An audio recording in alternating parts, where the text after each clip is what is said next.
Traffic मध्ये अडकल्यामुळे भूमी चव्हाणला एअरपोर्टवर वेळेवर पोहोचता आलं नाही. त्यामुळे तिची लंडनला जाणारी एअर इंडियाची फ्लाईट अवघ्या 10 मिनिटांनी हुकली आणि चमत्कारिकरित्या तिचा जीव वाचवला गेला.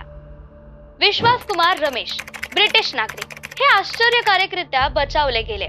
विमानातील सीट नंबर 11A, जी एमर्जन्सी एक्झिटच्या जवळची सीट होती, त्यांच्यावर सध्या रुग्णालयात उपचार सुरू आहेत. मी विमानातून उडी मारली नाही तर सीटसह बाहेर फेकला गेलो. कसा वाचलो माहित नाही.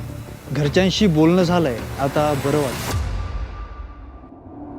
अहमदाबादमध्ये घडलेल्या भीषण विमान अपघाताने अनेकांचं आयुष्य हिरावून घेतलंय, तर काहींचं आयुष्य कायमचंच बदलवून टाकलंय.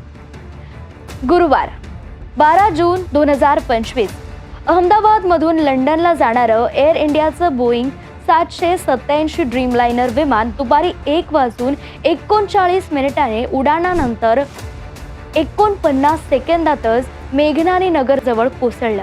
या भीषण अपघातात विमानातील 241 प्रवासी, 22 क्रू मेंबर्स आणि जमिनीवरील 24 नागरिक असे एकूण 265 लोकांचा दुर्दैवी मृत्यू झाला. ते विमान जमिनीवरील BJ मेडिकल कॉलेजच्या हॉस्टेल मेसमध्ये आदळलं. अपघात घडला तेव्हा मेसमध्ये ट्रेनी डॉक्टर्स जेवण करत होते. इमारतीचा मोठा भाग पूर्णपणे जमीनदोस्त झाला. या भीषण विमान अपघातात 168 भारतीय, 52 ब्रिटिश, 7 पोर्तुगीज आणि 1 कॅनेडियन नागरिक मृत्युमुखी पडले. मृतांमध्ये गुजरातचे माजी मुख्यमंत्री विजय रुपाणी यांचा देखील समावेश होता, जे लंडनला मुलीकडे जात होते. योगायोगाने विमान अपघातात मृत्यू झालेले ते गुजरातचे दुसरे माजी मुख्यमंत्री ठरले.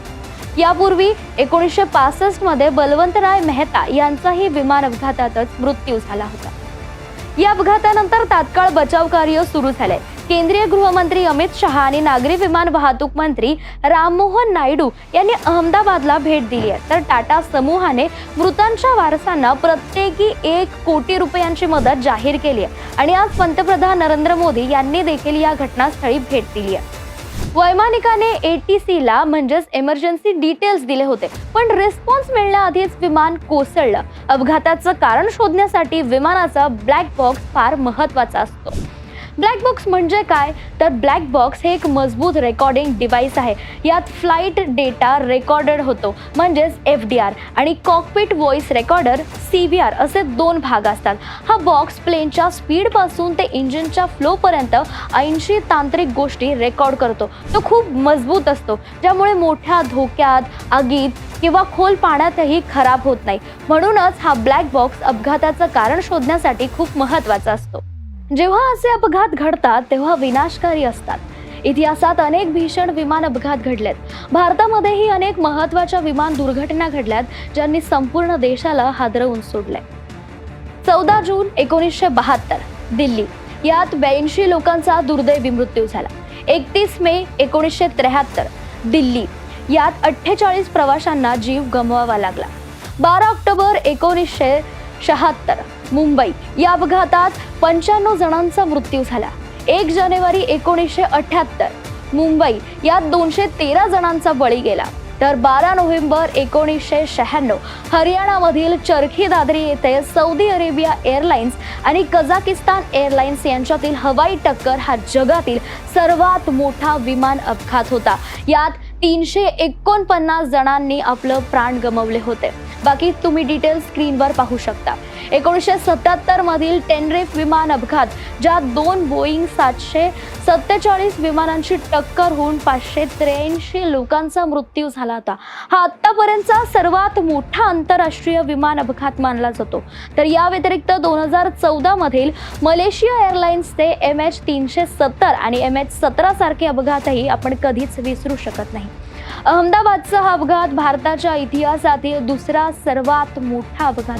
यामुळे या अपघाताचं गांभीर्य अधिकच वाढलंय. प्रत्येक अपघात हा दुर्दैवी असतोच, मात्र यंदा मानवी वस्तीवर विमान कोसळल्याने जमिनीवरील निरपराध लोकांचेही बळी जाणं ही बाब मन सुन्न करणारी आहे. मरण इतकं सोपं झालंय का? कुणाचा जीव कधी जाईल हे सांगता येत नाही. किती स्वप्न, किती आशा, किती कुटुंब या अपघातात होत्याचं नव्हतं झालं. कोणी पायलट, कोणी एअर हॉस्टेस, तर कोणी आपला कुटुंबाचा आधार.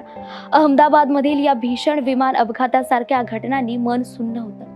पण दुर्दैवाने गेल्या काही काळात अशा अनेक घटनांनी आपल्या भारताला हादरवून सोडलंय. पहलगाममध्ये झालेला दहशतवादी हल्ला, काही दिवसांपूर्वीच मुंबई लोकल ट्रेनची घटना, ती गर्दी, तो जीवघेणा प्रवास, हे सगळं आठवलं की काळजाचं पाणी होतं.